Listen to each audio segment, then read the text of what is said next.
प्रदेश समेत 5 राज्यों में विधानसभा चुनाव की तारीखों का ऐलान हो गया है।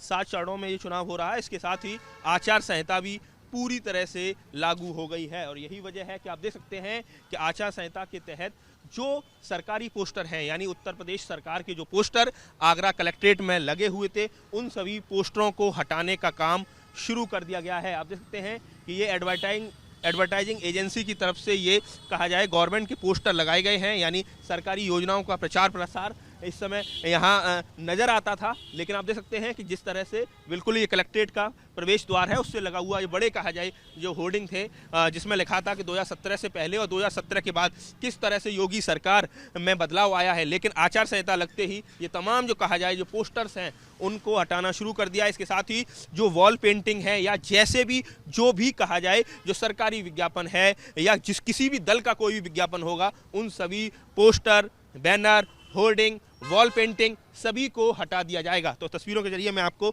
एक बार फिर से दिखा रहा हूं कि किस तरीके से ये तमाम जो होर्डिंग बैनर्स हैं उनको हटाना शुरू कर दिया है। और इसके साथ ही तमाम तरह के कहा जाए जो मॉडल कोड ऑफ कंडक्ट के तहत जो चीज़ें आती हैं वो सारी चीज़ें इस समय आप देख सकते हैं उनको प्रशासन ने फॉलो कराना शुरू कर दिया है। तो कुल मिला के ये तमाम जो होर्डिंग बैनर हैं वो उतरना शुरू हो गए हैं और पूरी तरह से कहा जाए अब जो प्रशासन है वो बदला हुआ नज़र आएगा।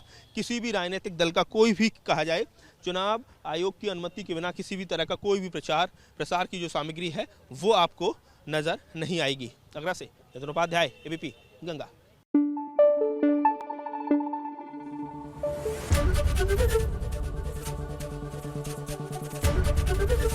एबीपी गंगा, खबर आपकी, जुबान आपकी।